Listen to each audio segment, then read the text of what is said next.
ओम नमस्ते सभी को। आशा आप सभी स्वस्थ होंगे। आज हम आपका जो थर्ड पेपर है यौगिक डाइट एंड न्यूट्रिशन, उसकी यूनिट शुरू कर रहे हैं। सेकंड यूनिट आपका बेसिकली फूड और न्यूट्रिशन को लेकर के है। Basic concepts and component of food and nutrition.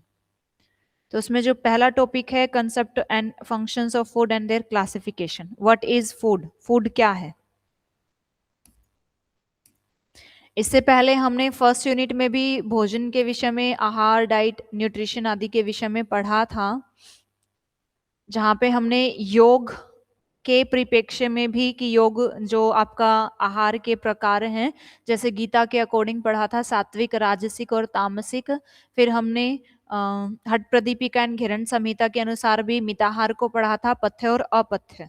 ठीक है, तो आज हम बेसिकली जो फूड है वो क्या है, क्या उसकी क्लासिफिकेशंस हैं, क्या कंसेप्ट है, फिर उसके बाद न्यूट्रिशन कितने तरह का है। तो अकॉर्डिंग टू आयुर्वेदा आहार संभवो ही देह, कि जो भोजन है वो क्या होता है, is that substance which nourishes the body tissues, that is dhatus, promotes strength and complexion and maintains the health of body, mind and senses। कि जो भोजन है वो क्या करता है, धातुओं को पोषित करता है, धातुओं को पोषण देता है। जो सप्त धातु होती हैं शरीर में, रस, रक्त, मांस, मेद, अस्थि, मज्जा और शुक्र। उसके बाद जो बल वर्ण है उसकी वृद्धि करे, शरीर, मन और इंद्रियों को स्वस्थ रखे। ऐसा जो सब्सटेंस है, ऐसे जो पदार्थ हैं वो क्या होते हैं, वो भोजन या फिर कह दें आहार कहलाते हैं। ओके,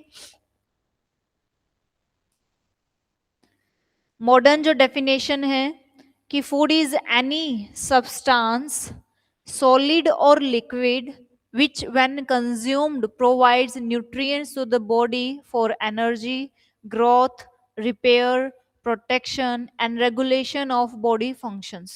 कि कोई भी ऐसा सब्सटेंस जो तरल भी हो सकता है, लिक्विड फॉर्म में भी हो सकता है, सॉलिड फॉर्म में भी हो सकता है, जिसको यदि हम ग्रहण करें तो वो हमें एनर्जी दे, ग्रोथ, हमारी शरीर का विकास करे, वृद्धि में सहायक हो, रिपेयरमेंट में सहायक हो, हमारे शरीर को रोगों से प्रोटेक्ट करे, और रेगुलेशन जो भी बॉडी फंक्शन है, जैसे आपका रेस्पिरेटरी है, सर्कुलेटरी है, डाइजेस्टिव है, रिप्रोडक्टिव है, एक्सक्रेटरी है, आदि जो बॉडी फंक्शंस हैं, सिस्टम्स के जो कार्य हैं वो सुचारू रूप से चलते रहें, जिनमें इनमें जो सहायता करता है वह क्या होता है, आपका फूड होता है। न्यूट्रिशन क्या है?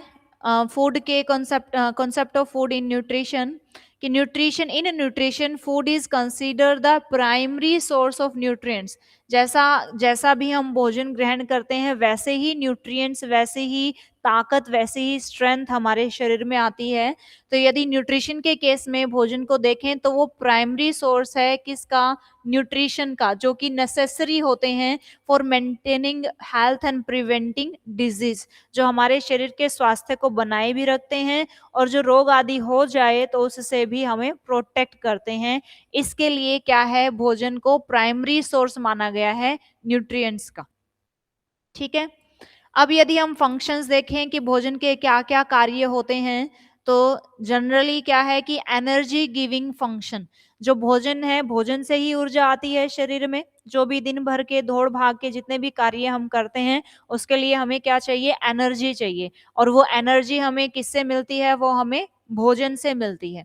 तो food supplies energy required for body activities such as breathing, circulation, work, exercise and yogic practices. जितने भी अभ्यास, जितने भी कार्य आप इस शरीर से करते हैं उसके लिए एनर्जी चाहिए होती है, और वो एनर्जी आपको कहाँ से मिलती है, भोजन से मिलती है।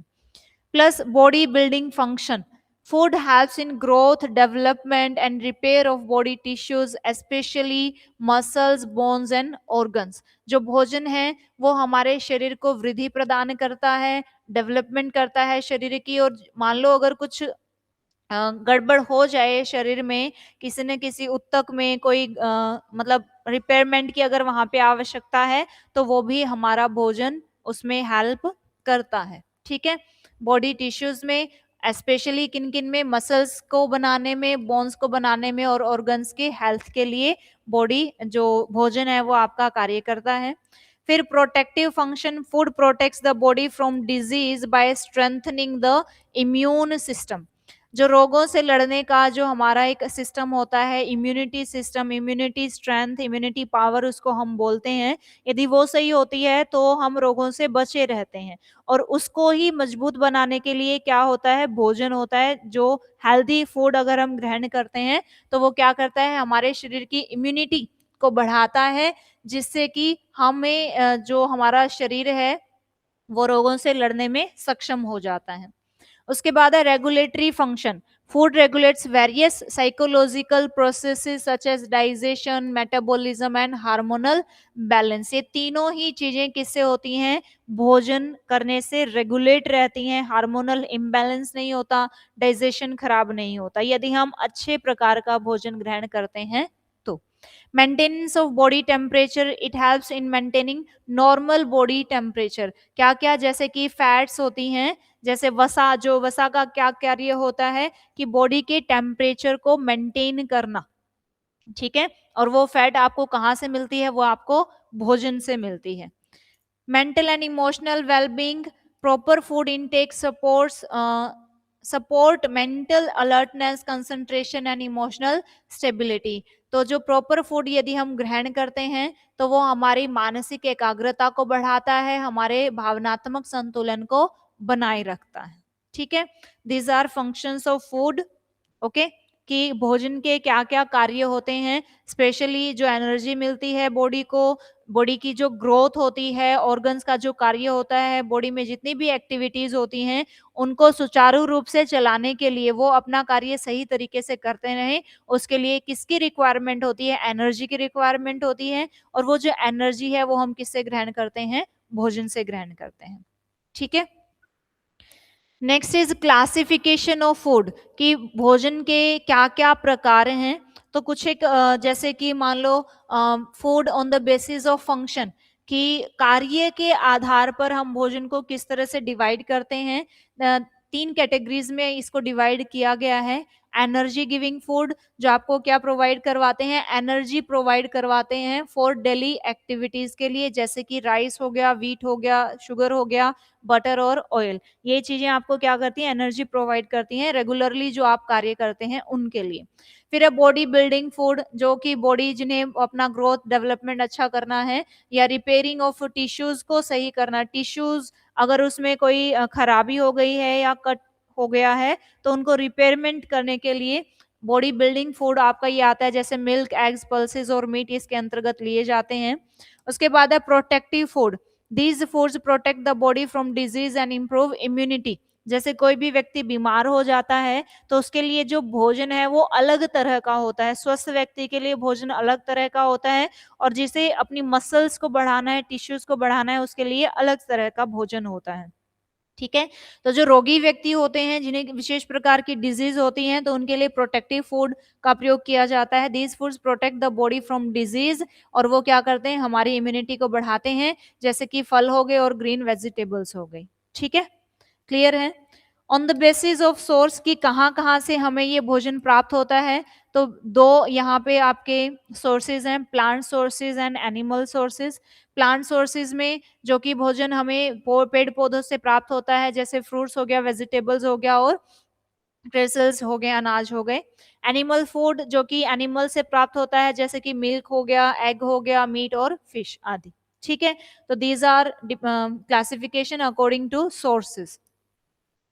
उसके बाद है न्यूट्रिएंट के आधार पर यदि हम देखें भोजन के प्रकार, तो जिसमें कि carbohydrate rich food, protein rich food, fat rich food, vitamin rich food और मिनरल रिच फूड, ठीक है। जैसे जिसमें कार्बन हाइड्रेट ज्यादा होता है तो राइस और वीट में ये कार्बोहाइड्रेट ज्यादा मात्रा में पाया जाता है। उसके बाद है प्रोटीन रिच फूड में आपकी पल्सेस और एग्स आते हैं। फैट रिच फूड में आपका बटर और ऑयल आता है। विटामिन रिच फूड में आपके फ्रूट्स हो गए। मिनरल में अगर हम देखें तो मिल्क और ग्रीन वेजिटेबल्स, ये मिनरल रिच फूड में आपके आते हैं, कि जिसकी क्वांटिटी ज्यादा होगी उसी आधार पर क्या हो जाएगा, भोजन का प्रकार हो जाएगा। फिजिकल नेचर के बेस पर यदि हम देखें तो दो भागों में इसको डिवाइड किया जाता है, सॉलिड और लिक्विड में, कि जो ठोस पदार्थ होते हैं जैसे राइस हो गया, चपाती हो गया, फ्रूट्स हो गया, और लिक्विड में जैसे मिल्क हो गया, जूस हो गया, या फिर सूप। ठीक है, तो these are classification on the basis of sources, body requirement, या जो फिजिकल नेचर है, इस तरह से। फिर हमने योग के बेस पे भी आपका क्लासिफिकेशंस ऑफ फूड पढ़ी थी, जिसमें हमने भगवत गीता के अनुसार पढ़ा था सात्विक, राजसिक और तामसिक, और घिरण संहिता और हठ प्रदीपिका के अनुसार पढ़ा था पथ्य और अपथ्य। तो बाकी की जो दो क्लासिफिकेशंस हैं वो आप यूनिट फर्स्ट की क्लासेस से करेंगे। ठीक है, नेक्स्ट टॉपिक आता है कॉन्सेप्ट ऑफ न्यूट्रिशन, कि न्यूट्रिशन क्या है। ठीक है, अभी हमने ऊपर फूड का क्या कॉन्सेप्ट है न्यूट्रिशन में वो देखा था, कि न्यूट्रिशन में फूड का क्या काम होता है, कि उसे विशेष प्रकार के मिनरल्स, विशेष प्रकार के कार्बोहाइड्रेट या विशेष प्रकार के प्रोटीन, विटामिन आदि प्राप्त करवाना किसका कार्य होता है, भोजन का कार्य होता है। न्यूट्रिशन क्या था, एक प्रोसेस था। Nutrients, nutrition is the process by which living organisms take in food, digest it, absorb nutrients, and utilize them for energy production, growth, repair of tissues, maintenance of health, and regulation of body functions. Nutrition क्या है, पोषण क्या होता है, एक ऐसी प्रक्रिया है, एक ऐसी प्रोसेस है जिसके अंदर क्या होता है, जो जीव है, जो लिविंग ऑर्गेनिज्म है, वो भोजन को ग्रहण करता है, उसे डाइजेस्ट करता है, जितने भी उसके अंदर पोषक तत्व होते हैं, न्यूट्रिएंट्स होते हैं, उनको एब्जॉर्ब करता है, फिर उन्हें एनर्जी प्रोडक्शन के लिए उनसे एनर्जी को लेता है, जिस जो कि एनर्जी किस में काम करती है, ग्रोथ में, रिपेयर ऑफ टिश्यूज में, और हेल्थ को मेंटेन करने में, और जितने भी बॉडी फंक्शंस हैं उनको अच्छे से सुचारू रूप से चलाने के लिए। तो न्यूट्रिशन क्या होती है, एक पूरी प्रोसेस है, जिस प्रोसेस के दौरान आप क्या करते हैं, भोजन को ग्रहण करते हैं, उसे डाइजेस्ट करते हैं, जो भी भोजन के अंदर मिनरल्स होते हैं, फैट है, विटामिन्स हैं, वो आप एब्जॉर्ब करते हो, एब्जॉर्ब करके उनका एनर्जी के लिए प्रयोग करते हो। उससे क्या होता है, बॉडी का डेवलपमेंट होता है, बॉडी के जो फंक्शंस हैं वो अच्छे से रेगुलेट होते रहते हैं, चलते रहते हैं। ठीक है, तो न्यूट्रिशन क्या है, कि ये जो जो भी प्रोसेस मैंने अभी बताई, भोजन को ग्रहण करना, फिर उसको डाइजेस्ट करना, फिर उसके अंदर से न्यूट्रिएंट्स को अब्सॉर्ब करना, फिर उसे एनर्जी प्रोड्यूस करना, उस एनर्जी को डिफरेंट डिफरेंट पार्ट्स में डिफरेंट डिफरेंट कार्यों के लिए प्रयोग करना, तो ये जो सारी प्रोसेस है ये क्या होती है, आपकी न्यूट्रिशन होती है। ठीक है, न्यूट्रिशन में आपके 6 तत्व आते हैं, ये फंडामेंटल्स ऑफ फूड भी होते हैं। क्या क्या हैं, कि कार्बोहाइड्रेट है, प्रोटीन है, फैट है, विटामिन्स हैं, मिनरल्स हैं, एंड वाटर्स है। These are 6 nutrients which are required to be in our food, जो कि ये 6 के 6 जो भी मात्रा निर्धारित होती है वो हमारे भोजन में होनी चाहिए, जिससे कि बॉडी फंक्शन अच्छी तरीके से चलता रहे। ठीक है, उसके बाद है न्यूट्रिएंट्स। न्यूट्रिएंट्स क्या होते हैं, chemical substances present in food that are essential for energy, growth, repair and regulation of body functions and maintenance of health.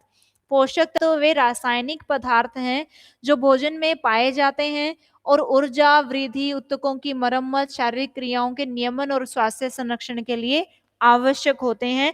वो क्या कहलाते हैं, न्यूट्रिएंट्स कहलाते हैं। बेसिकली 2 तरह के न्यूट्रिएंट्स होते हैं, एक मैक्रो न्यूट्रिएंट्स होता है और एक माइक्रो न्यूट्रिएंट्स होता है। मैक्रो न्यूट्रिएंट्स जैसे कि नाम से भी पता चल रहा है, मैक्रो, मैक्रो मीन्स जिसकी जो आवश्यकता है वो लार्ज क्वांटिटी में होती है। ठीक है, और माइक्रो जिसकी जो आवश्यकता है वो कम अमाउंट में होती है। ठीक है, तो 2 प्रकार के यहाँ पे न्यूट्रिएंट्स होते हैं। मैक्रो न्यूट्रिएंट्स में आपका कार्बोहाइड्रेट, प्रोटीन और फैट्स होता है। माइक्रो न्यूट्रिएंट्स में आपके विटामिन और मिनरल्स होते हैं। ठीक है, और न्यूट्रिएंट्स क्या हैं, chemical substance present in food that are essential for energy, growth, repair and regulation of body functions and maintenance of health। इन सब कार्यों के लिए, इन सब कामों के लिए न्यूट्रिशन क्या होते हैं, एसेंशियल सब्सटेंस होते हैं। ठीक है, 2 प्रकार के होते हैं, मैक्रो एंड माइक्रो। मैक्रो में आपका कार्बोहाइड्रेट आ गया, आपका प्रोटीन आ गया, आपका फैट आ गया, और जो माइक्रो है उसमें आपके विटामिन और मिनरल्स हो गए। ठीक है, क्लियर है। उसके बाद है आपका macronutrients, are nutrients that the body requires in large amount to provide energy, support growth and maintain body structure and functions. जो मैक्रोन्यूट्रिएंट्स हैं ऐसे न्यूट्रिएंट्स हैं जिनकी बॉडी को बहुत ज़्यादा मात्रा में आवश्यकता होती है, किसके लिए? एनर्जी प्रोवाइड करवाने के लिए, सपोर्ट प्रोवाइड करवाने के लिए और शरीर की संरचना और क्रियाओं को बनाए रखने के लिए इनकी अधिक जो अमाउंट है उसमें आवश्यकता होती है, तो उनको क्या बोलते हैं? मैक्रोन्यूट्रिएंट्स बोलते हैं। ठीक है, 3 तरह के हमने पढ़े थे, कार्बोहाइड्रेट, फैट एंड विटामिन्स। ठीक है, तो पहला है आपका कार्बोहाइड्रेट। कार्बोहाइड्रेट क्या होते हैं? ऑर्गेनिक कंपाउंड होते हैं कार्बन और हाइड्रोजन एंड ऑक्सीजन के। जैसे आपका ग्लूकोज होता है ना, C6H12O6। इस तरह से जो कार्बोहाइड्रेट हैं वो क्या होते हैं? कार्बनिक यौगिक होते हैं, जिसमें कि आपका कार्बन भी होता है, हाइड्रोजन भी होता है और ऑक्सीजन भी होता है। और ये प्राइमरी सोर्स होते हैं एनर्जी के लिए for the body. They provide quick energy and help maintain blood glucose levels. मान लो तुरंत आपको जब एनर्जी की आवश्यकता होती है, किसी से लड़ाई करनी है, कहीं से भागना है, दौड़ना है आदि, तो उसमें क्या होती है कि क्विक एनर्जी की रिक्वायरमेंट होती है, और वो जो एनर्जी की रिक्वायरमेंट होती है उस समय में वो आपकी कार्बोहाइड्रेट पूरा करते हैं। सोर्सेज क्या क्या क्या है इसके? राइस है, व्हीट है, फ्रूट्स एंड शुगर, इनसे आप कार्बोहाइड्रेट प्राप्त कर सकते हैं। फिर है significance of carbohydrate. Primary source of energy, अभी हमने देखा कि सबसे पहले इमीडिएट अगर कोई सिचुएशन है तो उसमें एनर्जी प्रोवाइड कौन करता है? तो वो कार्बोहाइड्रेट करते हैं। For daily activities, physical work, exercise and yogic practices. उसके बाद है essential for brain and nervous system. Glucose obtain from carbohydrate is the main fuel for the brain and nervous system. आपके ब्रेन के लिए और nervous system के लिए जो एनर्जी प्रोवाइड करवाते हैं वो आपके कार्बोहाइड्रेट ही प्रोवाइड करवाते हैं। उसके बाद है प्रोटीन स्पेयरिंग इफेक्ट, कि जैसे जो प्रोटीन होता है, जब आपके शरीर में कार्बोहाइड्रेट की कमी होती है तो आपका शरीर जो ऊर्जा की खपत है वो किससे करता है? प्रोटीन से करता है, जिससे क्या हो जाता है? फिर प्रोटीन की भी कमी शरीर में होने लगती है। इसीलिए जो कार्बोहाइड्रेट्स हैं वो क्या करते हैं? प्रोटीन का यूज होने से उसे बचाते हैं। Adequate carbohydrate prevent protein from being used as a source of energy. ठीक है, इसलिए इसे क्या कहा जाता है? प्रोटीन स्पेयरिंग प्रभाव कहा जाता है, कि ये प्रोटीन को as a form of energy use होने से बचाते हैं। यदि पर्याप्त मात्रा में आपके शरीर में कार्बोहाइड्रेट है तो प्रोटीन का ऊर्जा के रूप में प्रयोग नहीं होगा, तो फिर किस में होगा? कि वो जो बॉडी बिल्डिंग होता है, मसल्स को बनाना, सेल्स को बनाना, उसमें फिर उसका प्रयोग लिया जाएगा।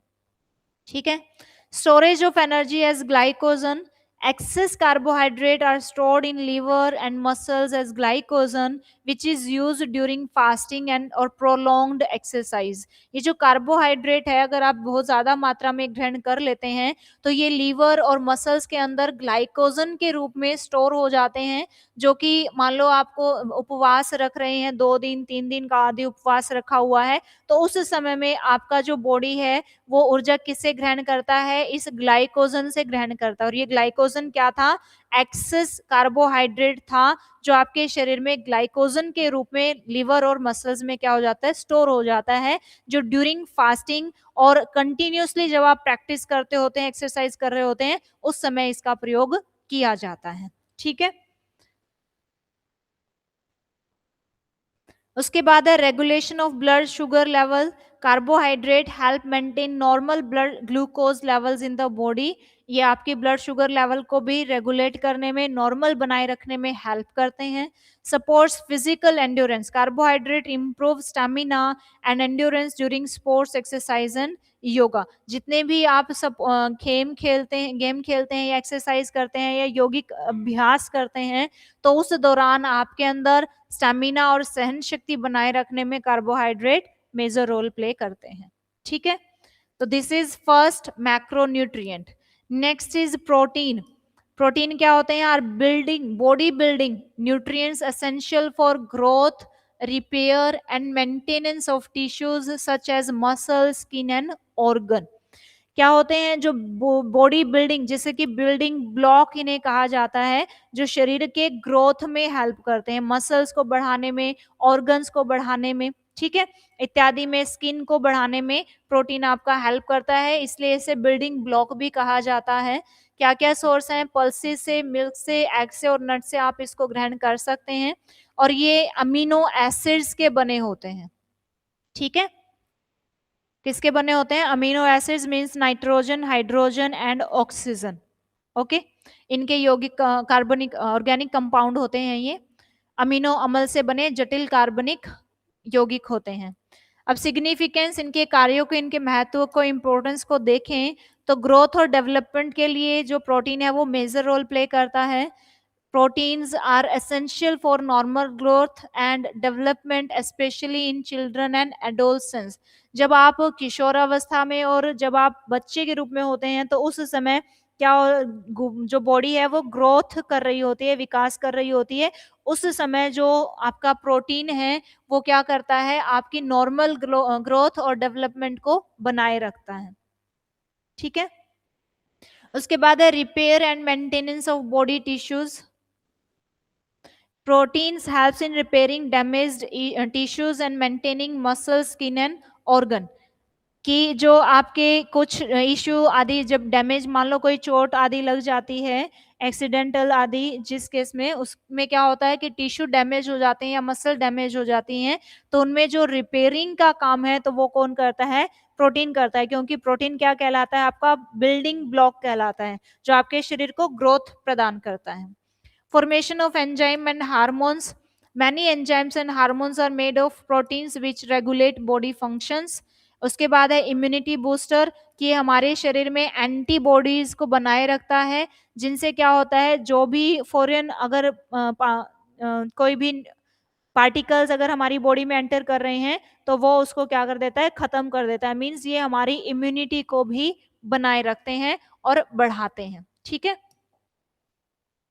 Transport of substances. Protein help transport substances like oxygen, hemoglobin and nutrients in the body. जो प्रोटीन है वो ट्रांसपोर्ट का भी कार्य करते हैं शरीर में, यहाँ से वहाँ ऑक्सीजन को लेकर जाना आदि में, और न्यूट्रिएंट्स जो होते हैं जहाँ जहाँ रिक्वायरमेंट होती है वहाँ वहाँ ये शरीर के अंदर पहुंचाते हैं। उसके बाद है energy source, secondary role play करते हैं, क्योंकि प्राइमरी तो क्या होता है आपका कार्बोहाइड्रेट से पूरा हो जाता है। When carbohydrate and fats are insufficient, जैसे हमने पीछे भी पढ़ा था कि जो कार्बोहाइड्रेट अगर पर्याप्त मात्रा में शरीर में है तो कार्बोहाइड्रेट का ही प्रयोग होगा एनर्जी के लिए। यदि कार्बोहाइड्रेट या फैट की कमी है शरीर में तो वहां पर एनर्जी कौन देगा? तो वो प्रोटीन आपके एनर्जी देते हैं, ठीक है। When carbohydrates and fats are insufficient, protein provide energy. Importance in yoga and exercise. Protein helps in muscle strength, flexibility and recovery after yoga and exercise. क्योंकि योगा एंड एक्सरसाइज के बाद भी फिटनेस आती है शरीर में, तो उसमें भी आपकी जो मसल स्ट्रेंथ बनाने का है या फ्लेक्सिबिलिटी या रिकवरिंग है तो वो किससे होती है? आपकी प्रोटीन से होती है, ठीक है। क्लियर है यहाँ तक? दो हमने पढ़ लिए, कार्बोहाइड्रेट एंड प्रोटीन। नेक्स्ट आपका मैक्रोन्यूट्रिएंट्स है फैट्स। फैट्स क्या होते हैं? कंसंट्रेटेड सोर्स ऑफ एनर्जी होती है। They provide insulation, protect vital organs and help in the absorption of fat soluble vitamins. दो तरह के विटामिन्स होते हैं, water soluble and fat soluble. यदि फैट आपके बॉडी में नहीं है तो जो फैट सोल्यूबल विटामिन है उनका कोई भी यूज हमारे शरीर में नहीं होगा, तो उनके यूज के लिए फैट बहुत ज्यादा जरूरी है शरीर में होना। और क्या करते हैं? ये हमारे शरीर को ऊष्मा प्रदान करते हैं। हमारे जो वाइटल ऑर्गन्स है, जो महत्वपूर्ण अंग है, जैसे हार्ट हो गया, आपका लंग्स हो गया, इनको सुरक्षा प्रदान करते हैं and help in absorption of fat soluble vitamin, ठीक है। उसके बाद सिग्निफिकेंस, ये सोर्सेज क्या है इसके फैट के? तो वो आपको घी से, बटर से और ऑयल से ये फैट मिलती है, ठीक है। सिग्निफिकेंस क्या क्या इंपॉर्टेंस है फैट्स की? कंसंट्रेटेड सोर्स ऑफ एनर्जी है, फास्ट provide maximum energy about 9 calorie kilo calorie per gram and helps meet high energy demands, कि वसा अधिकतम ऊर्जा लगभग 9 किलो कैलोरी प्रति ग्राम प्रदान करती है। क्या प्रति ग्राम के साथ आपके अंदर ऊर्जा कितनी आएगी? 9 किलो कैलोरी। और अधिक ऊर्जा आवश्यकता को पूरा करती है। जब बॉडी को बहुत ज्यादा रिक्वायरमेंट होती है एनर्जी की, तो वो फैट के ही पास उसकी पूर्ति करने को जाता है। उसके बाद है storage of energy. Access fat is stored in body and used during fasting, illness, prolonged physical activity. तो जो बहुत ज्यादा अतिरिक्त जो वसा शरीर में स्टोर होती है, तो वो किस में काम आती है? उपवास के समय में, कोई बीमारी है या लंबे श्रम के समय वो उपयोग होती है। Insulation and temperature regulation. Fat provide insulation and helps maintain normal body temperature. ये जो फैट होती है ये हमारे शरीर के तापमान को बनाए रखती है। जो मोटे लोग होते हैं, जो जिनको ओबेसिटी आदि की समस्या होती है या जिनके शरीर में फैट बहुत ज्यादा एक्सेस अमाउंट में होता है, तो उन्हें सर्दियों में क्या होता है कि सर्दी कम लगती है। क्यों कम लगती है? क्योंकि वो फैट की वजह से है। वो लेयर्स के रूप में वहां पे स्टोर हो जाती है, जिनसे उनका जो बॉडी टेम्परेचर, वो जो वार्मनेस है वो बनी रहती है। ठीक है। उसके बाद है प्रोटेक्शन ऑफ वाइटल ऑर्गन। ये हमने देख ही लिया, जैसे कि हार्ट, किडनी, लिवर आदि को ये बचा के रखता है मैकेनिकल इंजरी से।